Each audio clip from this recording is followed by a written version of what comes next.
మీ అందమైన ప్రయాణం ప్రారంభించండి. 49 మీ తల్లిదండ్రులు కావాలనే కలలను సాకారం చేయడానికి సహాయపడుతుంది. నమస్తే, వెల్కమ్ టు సుమన్ టీవీ. నేను మీ కృష్ణవేణి. ఈ జూన్ 1వ తేదీ నుంచి జూన్ 15వ తేదీ వరకు కర్కాటక రాశి వారికి ఎలా ఉండబోతోంది? అయితే అన్ని రాశి ఫలితాల్లాగే జూన్ 1 నుంచి 15 వరకు ఉండట్లేదు. దయచేసి కర్కాటక రాశి వారు ఈ ఎపిసోడ్ ఆసాంతం చూడండి. ఎందుకంటే జూన్ 2న గురువు మారబోతున్నారు. కనుక గురువుగారు చెప్పేటువంటి పరిహారాల్ని పాటించి జీవితంలో అభ్యున్నతిని పొందాలని కోరుకుంటున్నాము. ఇక ఈ రాశి ఫలితాలను వివరించడానికి ఈ రోజు మనతో పాటు ఉన్నారు ప్రముఖ జ్యోతిష శాస్త్రవేత్త, ఆధ్యాత్మికవేత్త, సంకల్ప మందిర్ నిర్వాహకులు బ్రహ్మశ్రీ నందిభట్ల శ్రీహర్ శర్మ గారు ఉన్నారు. మాట్లాడతాం. గురుగారు నమస్కారం. వాగర్థావ్యవ సంపృక్తౌ వాగర్థ ప్రతిపత్తయే జగతః పితరౌ వందే పార్వతీ పరమేశ్వరౌ ఆదిత్యాయ చ సోమాయ మంగళాయ బుధాయ చ గురు శుక్ర శనిభ్యశ్చ రాహవే కేతవే నమః. శృంగేరి జగద్గురు పీఠాధిపతులకి, కంచిపీఠాధిపతులకి నమస్కారములు తెలియజేసుకుంటూ కార్యక్రమాన్ని ప్రారంభిద్దాం. గురువు గారు, కర్కాటక రాశి వారికి జూన్ 1 నుంచి 15 వరకు ఎలా ఉండబోతుంది? ముఖ్యంగా విశేషంగా గురువు మారడంతో వారి జీవితంలో ఏమైనా అభ్యున్నతి లభించే అవకాశం ఉందా? గమనించుకున్నట్లయితే ఈ యొక్క కర్కాటక రాశిలో జన్మించినటువంటి వాళ్ళకి జూన్ 2వ తారీఖు రోజున రాశిలోనే ప్రవేశం చేస్తున్నారు. అయితే ప్రధానంగా ఏం జరగబోతుంది అంటే, అన్ని రాశుల వాళ్ళు కూడాను ప్రస్తుతం కాలసర్ప ప్రభావంలో ఉన్నారు. అంటే కుంభంలో రాహువు, సింహంలో కేతువు, అలాగే శని మీనరాశిలోకి, అలాగే కుజుడు మేషరాశిలో, రవి వృషభ రాశిలో, అలాగే మిథున రాశిలో బుధుడు, శుక్రుడు కూడా మిథున రాశిలో 8వ తారీఖు వరకు, 9వ తారీఖు నుంచి మళ్ళీ కర్కాటకంలో ప్రవేశం చేస్తున్నారు. కాబట్టి ఈ యొక్క కర్కాటక రాశిలో జన్మించినటువంటి వాళ్ళకి ప్రధానంగా గురువు రావడం వల్ల జరిగే ప్రధానమైనటువంటి మార్పు ఏంటంటే వెయిట్ గెయిన్ అవుతారు, బరువు పెరుగుతారు. తర్వాత తీపి పదార్థాలు ఇష్టంగా ఉంటుంది. అన్నిటికంటే మించి పెద్దరికం వాళ్ళలో వస్తుంది. అంటే పెద్దరికం కొని తెచ్చుకోవడం అని కాదు, పెద్దరికంగా వ్యవహరించే సందర్భాలు వస్తాయి. అంటే అప్పుడు ఏంటి, ఇక్కడ ఎలా అర్థం చేసుకోవాలి? సంఘంలో పేరు ప్రతిష్టలు పెరుగుతాయి.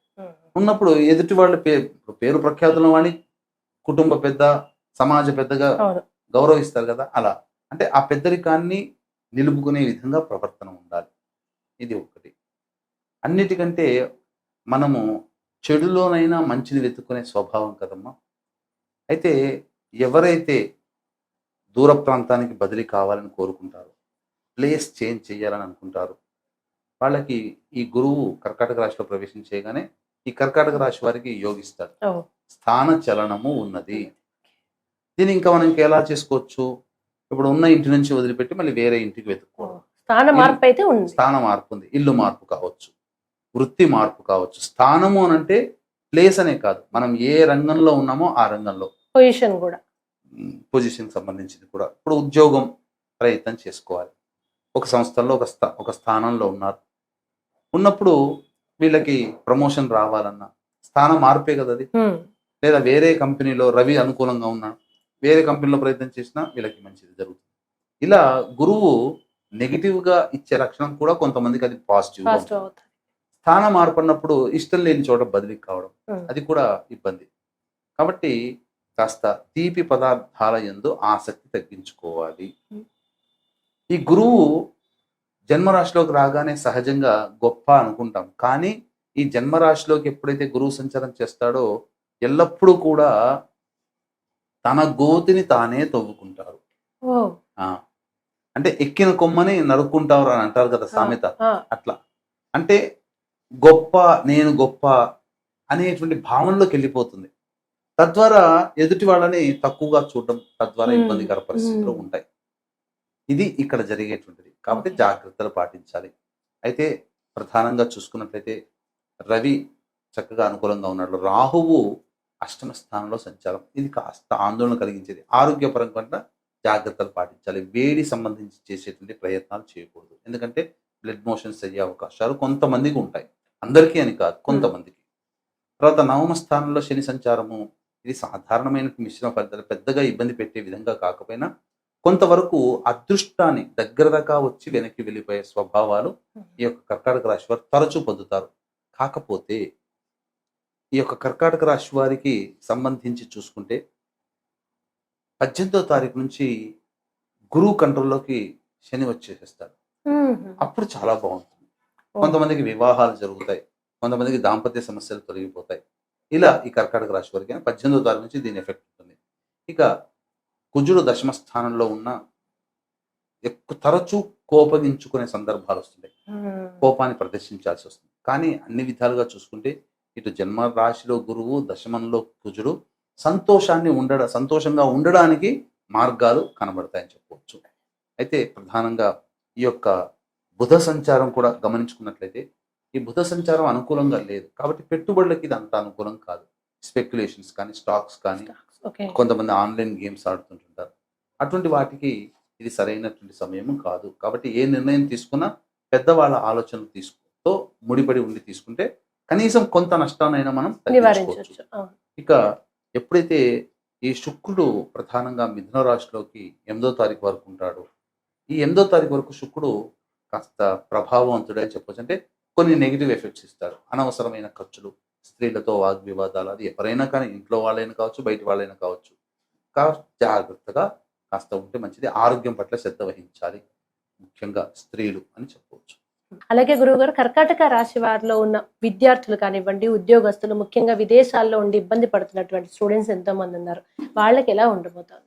ముఖ్యంగా విదేశాల్లో ఉన్నటువంటి వాళ్ళకి, ఈ కర్కాటక రాశిలో జన్మించినటువంటి వాళ్ళకి కనుక చూసుకుంటే కాస్త స్థానచలనం ఉంటుందమ్మా.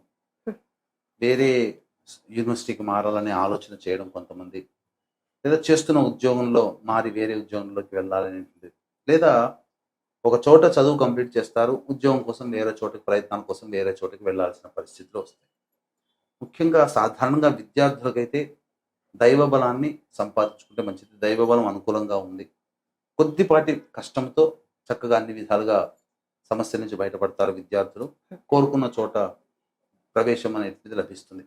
ఉద్యోగస్తులకి కూడా చాలా మంచి సమయం అమ్మ. ఇప్పుడు గనక వీళ్ళు గనక మేల్కోకపోతే మంచి అవకాశాల కోసం మళ్ళీ ఇంకొక 3 నెలలు వెయిట్ చేయాలి. ఓకే. అది ఎందుకు అనంటే రవి సంచారం చాలా బాగుంది ఉద్యోగస్తులకి. ఆల్రెడీ సంస్థలో పనిచేస్తున్న వాళ్ళు కాస్త వాళ్ళకి ప్రమోషన్ కావాలి అంటే ప్రమోషన్ లభించే ప్రయత్నం చేస్తే ఖచ్చితంగా వస్తుంది. వేరే సంస్థల్లో ఉద్యోగం కోసం ప్రయత్నం చేయాలని అనుకుంటే అయినా వాళ్ళకి లభిస్తుంది. నిరుద్యోగస్తులకి అన్ని విధాలుగా శుభవార్తలు వింటారు. కాబట్టి ఈ జూన్ 15 వరకు కర్కాటక రాశి వారికి ఉద్యోగ, వృత్తి, వ్యాపార సంబంధం విషయాల్లో ఏ ఢోకా లేదని చెప్పవచ్చు. అలాగే గురువు గారు, కర్కాటక రాశి వారికి ఈ జూన్ 1 నుంచి 15 వరకు రోజువారీ ఫలితాలు ఎలా ఉండబోతున్నాయి? తప్పకుండా రోజువారీ ఫలితాలు తెలియజేసుకునే ముందు వీక్షించండి ప్రేక్షకుల్లో. మీరు ఎంతోమంది మీ జీవితంలో పైకి ఎదగడానికి ప్రయత్నం చేస్తూ ఉంటుంటారు. ఆ ప్రయత్నంలో అన్ని అవకాశాలు దగ్గర దాకా వచ్చి, నోటి దాకా వచ్చి వెనక్కి వెళ్ళిపోతున్నాయా? ఎంత కష్టపడ్డా ఫలితం దక్కట్లేదా? మీ కుటుంబ సభ్యుల మధ్య అవగాహన లేక ఎవరికి వారే యమునా తీరే అన్నట్టుగా ఉంటున్నారా? పెళ్ళిళ్ళు కాక, సంతానం కలక్క మీ యొక్క సభ్యులు ఇబ్బందులు పడుతున్నారా?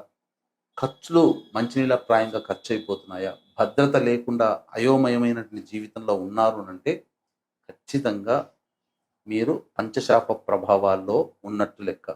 స్త్రీ శాపము, గురు శాపము, దైవ శాపము, సర్పశాపము, పితృశాపము.